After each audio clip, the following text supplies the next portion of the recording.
Finding yourself in one-on-one situations where you cannot dominate? How about all of a sudden watching your teammate get sideswiped by someone and their head immediately chopped off? Well, ladies and gentlemen, we're here to talk about the Footman class, specifically the subclass Poleman. Now, this is a very unique class because, well, if you're looking to be more of an upfront fighter, sorry, that position's pretty much gone to the knight. And if you're looking to do that big damage and be the one cutting heads off, again, that's going to be over to the Vanguard. The Footman provides a very specific play style that isn't everybody's cup of tea. However, I will say you can shift the battlefield. You can absolutely change the flow of the fight and make sure that your team is pulling ahead while still climbing that leaderboard and hopefully getting some of those sick thumbs up from your teammates, knowing that you were the one who provided that extra push. So, what is it that the Footman specifically does as the Poleman? Well, you're going to be getting that additional reach that other people just simply don't have. So this sets you up in a very interesting position. Just like archers are providing support from afar, well, footmen are the ones that are providing support on the forefront, right? So if you're playing Chivalry 2 and you've got a couple rounds under your belt, you're probably starting to notice that for the most part, it's gang warfare. You're getting skirmishes where 2, 3 of your teammates are ganging up on one person, and then all of a sudden 2 of their teammates come up, and we've got a mini skirmish going on in the bigger battle. Well, your job as the Poleman specifically, in principle, is to position yourself in what I like to call a window. So if we think about the forefront being knights and then Vanguard side sweeping, trying to get those one-shots off, you should be positioning yourself in between their shoulders, in between their heads, where you have a window. Now, of course, this depends on the weapon in terms of positioning. However, you need to think about that front line as the front line, and you should be directly behind that front line, if not to the side of the front line, depending on the weapon again, which is exactly what we're going to be talking about. So if you're someone who likes to provide utility, be able to give some sweet healing, keep your teammates in the fight, open up the shots for your teammates while you get some hits in there, don't worry, you'll be finishing people off as well. That is going to happen.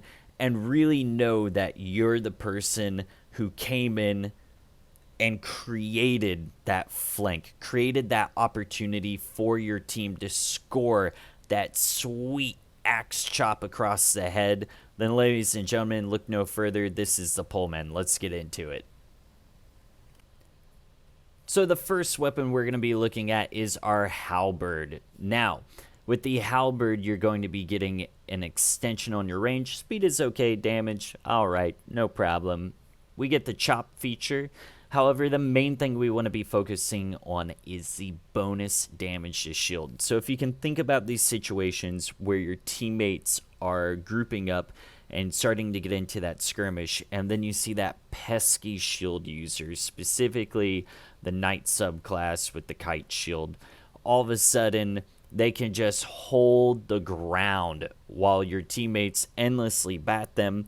And in no time, some support shows up. Maybe your team gets flanked from behind because the shield user is just creating such a distraction.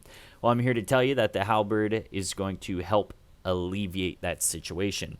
Because they get the bonus damage to shields, and using the window system of your teammates, you want to be positioning yourself right behind your teammates, in between their shoulders, doing a downward chopping motion.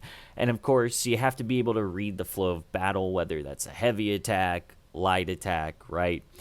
Obviously, you are not limited to just chopping overhead. You can still step to the side to swing. You still have your forward thrust.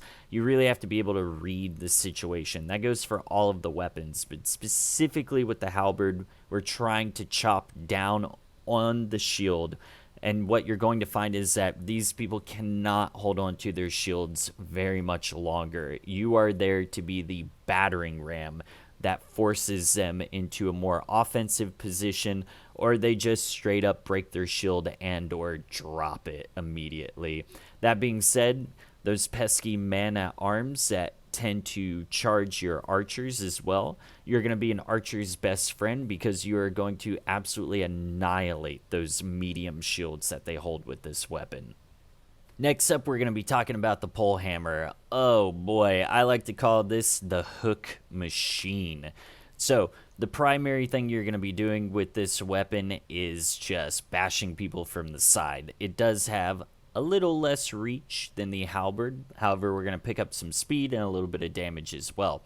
But the main thing that we want to notice is that, like every other mace type weapon in this game, the basic attacks stop on contact. So it creates this really cool broken rhythm where the other weapons are going to go all the way through their swing animations. If I hit with the Polehammer, it's going to pop right in the side of the head and then return to its original position. Now this creates constant pressure on one side of the enemy. In terms of your positioning with this weapon, you really want to make sure that you are on the side of your allies. Now, as a Poleman, again, you never want to be on the forefront. You don't want to be in a situation where you're having to waste stamina on blocking, okay? You really want to be more to a 15-degree angle of the outermost ally on your side. So if someone, let's say we've got 2 players fighting 2 other players in the front, I'm going to take the right side of the person, and instead of being right beside them, touching my left shoulder to their right shoulder, I'm actually going to step back behind them and almost push the front of my shoulder onto the back of their shoulder. And from that position, I will still be able to reach. And the great thing about the Polehammer, again, you have inputs to be able to swing right or swing left. So you can absolutely kind of rub your body against your ally and create a concave and change the position depending on what you need.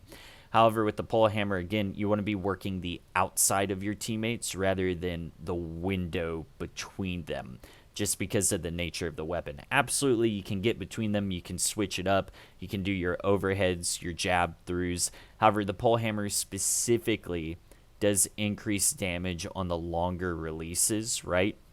And we're going to get tempo with that. So there's 2 things that you're going to accomplish with the Polehammer.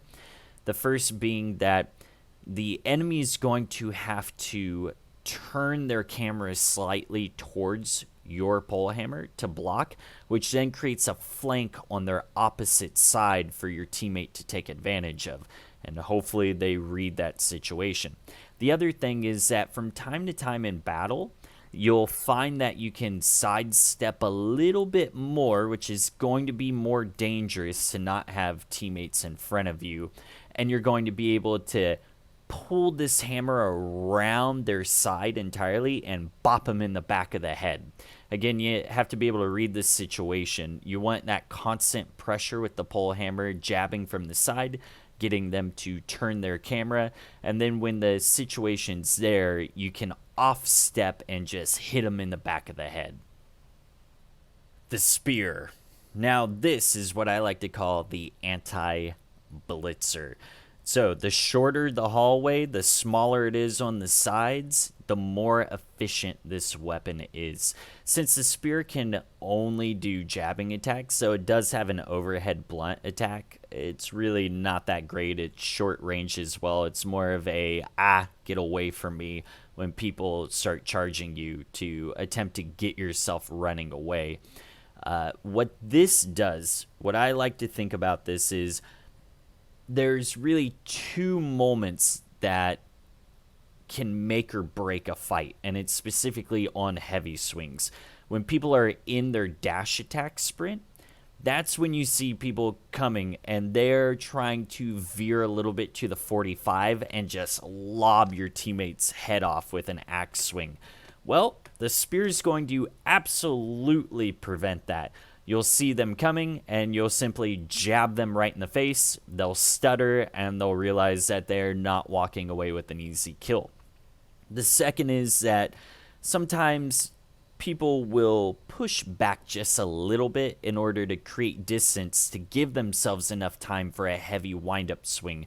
And they're more or less trying to create a feint or just go hard in whenever, let's say that your teammate's being pushed by the opposite person, as in there's two people in that situation fighting your teammate, and one person's on the forefront and the other person goes, oh, I can step back, I can wind up and finish this dude in between his block feature and or when he goes to swing or try to be proactive towards what's happening. Well, the spear's job is to, again, window system. You want to be working behind your teammates. And as you see these people step back and start winding up, you simply just reach over and whoop, right in the face. And you prevent people from getting these absolutely gnarly attacks off. I call it the anti-blitzer again. People are trying to wind it up or rush it in on you, and you are just punching them right in the face with the tip of that spear. Now, it does have a increased damage during this sprint charge, which is a great feature with the spear. That's where you're going to get majority of your damage. So if you see people, let's say that I'm running around the field and I'm trying to get to a new pack of teammates. If I see people dashing in on my teammates as I'm dashing up, well, the spear's fantastic at pushing that Q button and running forward with the spear, meeting their blitz because you have a much longer, pointier stick than they do, and just absolutely delivering a high damage shot. They feel real bad about trying to come in and dash on your teammates. And it's just another feature of the spear where its job is to stop blitzes, except you make them pay big time for it. We're going to wrap up our breakdown of the weapons with the Glaive. Now, the Glaive is very interesting to say the least. You still have decent reach. You're picking up way more speed than any of the other Poleman weapons. However, the damage is fairly abysmal. Now, the thing to notice with it is that it does have a faster wind-up, which means that you're going to be able to get heavy attacks off with this weapon a little bit quicker, kind of at a medium pace, so it does create a different tempo than any other weapon. However, the Glaive, to me, doesn't really specialize compared to the other weapons. It's a little more all-around, where it doesn't matter if you're slashing from the side, coming over top, or poking through the middle. The Glaive kind of fairly does everything that the other weapons do. However, it doesn't specialize. It's more of your all-arounder. I have found that with the Glaive, when people are trying to blitz from behind, they're trying to do their dashes around your teammates to get over to the side. The Glaive is very, very good compared to the other weapons at preventing that, since it does have a faster swing time. Now, you're not going to be dropping people, right? What you are going to be is like an annoying little fly that's just bop, bop, bop, zapping on top of them and making them think twice about trying to take that reposition on your teammates. Now, with that being said, again, the Poleman does not specialize in dueling, so don't kid yourself in thinking that as somebody tries to wrap around that you're going to be the hero of the day with the Glaive. Of course, if you're a better dueler, there's always a chance, but you really shouldn't be wasting stamina, time, and energy on this. You're just there to provide that support, and hopefully your teammates read that they were trying to push over, and you were simply the wall on the side that hit them, stopped them in their tracks, and they're able to reposition, and you've done your job. So other things that you want to keep in mind when playing a Poleman is that you have the advantage on reach. So when targets get downed, when your enemies are crawling on the ground, you do have the reach advantage. Specifically, you do want to be using the jab feature, though, with that weapon because it has the most reach And if they're crawling away, which 9 times out of 10, they try to go between their friend's legs, you can reach right in there, pop them right in the butt, and they'll pop like a balloon. Now, when your teammates go down, this is great because you're right behind your line. So they're going to try and sneak away from them. As they try and sneak away from them, you're right there. You can pick them up, hit them with that bandage kit, get them back into the fight. Speaking of bandage kits, in terms of min-maxing these things, you can have a maximum of 2 charges on you. So I try to make sure that I always, as soon as I hit 2, throw 1 down. If I can find somebody that's already injured, great. If not, I can preset it ahead of time, maybe at an objective point. Either way, I always try to keep 1 off cooldown, but not cap the timer on 2. That way I have 1 in a just-in-case moment, and I'm always proactively healing because that can really make the difference in fights. Now, your bandage kits can self-heal you. It's not that great. However, if you're doing something like trying to advance on an archer, you can chuck it ahead of yourself, right? Knowing you're going to take a shot, pick it up on your way, finish them off. That's a great way of utilizing it.